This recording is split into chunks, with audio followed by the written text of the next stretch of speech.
So with that, I'm going to turn it over to Bruce Gray, who's going to tell us about his clinical experience with the Pounce thrombectomy device. Thanks, Bruce. Thanks, Mike or Gary. It's been a great ride. A chance to learn a new device, and I think it's made a huge difference in the patient experience and the physician experience as well as the staff. It's made an impact at every level in your lab because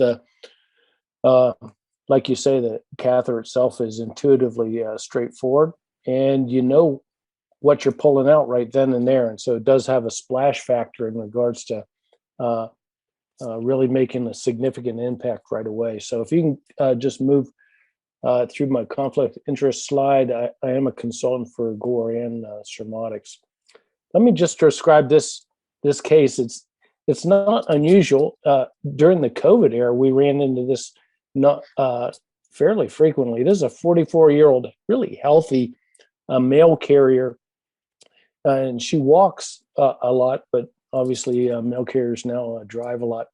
She decided to go to Hawaii for a vacation, and she started limping around in Hawaii for a couple weeks. It bothered her. She ends up coming back to South Carolina, eventually sees her physician, who orders a venous duplex scan, thinking that she's got a popliteal or a right leg DVT. A venous duplex scan was done, but actually they identified a popliteal occlusion at the time of that. So we shifted over, had them do an arterial study, and lo and behold, she did have an ankle break index of 0.5 on the right, and it was actually normal on the left. So we took her later that day for an arteriogram, and you can see that the aortoiliac segment itself is very clean. There were no emboli in the renal arteries or the mesenteric arteries. Internal iliac arteries were clean. However, in the right leg, there was clearly an embolus in the profunda femoral artery, as well as in the popliteal artery. And all the time when you're imaging these patients with multi-level clot or fresh clot with poor collateralization, it's really hard to understand whether or not you have much tibial involvement at all. But then that's what's nice about being able to take out clot pretty quickly. You can kind of see what the extent of it is once you reestablish some inflow. So on the next slide, a 7 French sheath was placed in a crossover fashion. The clear catheter was placed into the tibioperoneal trunk, and you want to make sure you don't go into a geniculate collateral when you're going through a popliteal occlusion. Just make sure you're in the right place. The baskets were then delivered below the knee and then pulled back into the funnel that was actually placed fairly distal in the superficial femoral artery, so the actual retrieval length wasn't that long. And you can see just with 2 passes, and there's clearly clot removed with each of those, that you're starting to see some flow in the proximal popliteal artery. And then on the next slide, you'll see the 3rd pass, where you could reestablish direct flow down through the popliteal artery into the tibioperoneal trunk. You can see a little bit of residual clot at the origin, the anterior tibial, as well as in the peroneal artery. And on the last panel, you can kind of get a representative appreciation for the contribution of each basket with the pull. The next slide shows that you can just then redirect your wire into the profunda femoral artery, place your clear catheter into there, put your baskets distal to the clot, and with one pull, reestablish flow back down the descending branch of the profunda femoral artery. At the time, we did take a picture of the left leg, and on the next slide, it also demonstrated that there was a clot in the tibioperoneal trunk.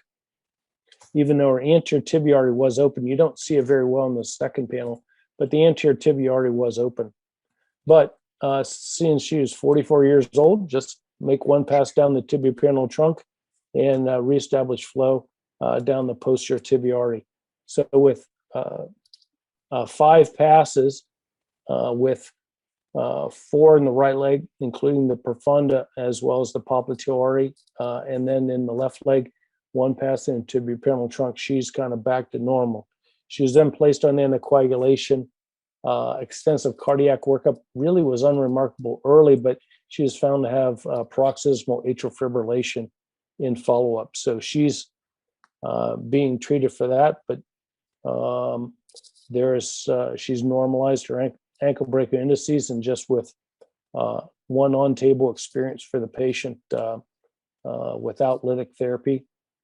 This was a really remarkable case, and that this really showed that not only can you remove clot in a bigger vessel, but you can also remove it in a slightly smaller vessel. And I think we'll talk about it later on in this call, but I think your comfort zone, this is a really good type of case to start out with. The profunda, it's easy to get into and it's easy to retrieve that clot. The popliteal is fairly safe as long as you stay away from the geniculate collaterals, and even the tibiopenal trunk is fairly straight. So I think all those zones are really tailor-made for the use of this thrombectomy device. And Bruce, just a quick question. How, before the Pounce, if this case would have come in, what would be your treatment paradigm? I think I would have first gone after the popliteal artery with an angiojet and tried to lyse it. And I probably would have left the left side alone because she had anterior tibial artery flow into the foot, and her ankle breaker index wasn't bad. She wasn't complaining of left leg clot. However, being able to retrieve that easily, I would want to normalize her if I could. And then we all know we can leave profunda femoral artery clot for another time, but maybe I would have took the angiojet down it, see if I can get better flow, and hope with long-term anticoagulation, it would eventually open up and give her a fairly normal artery there too.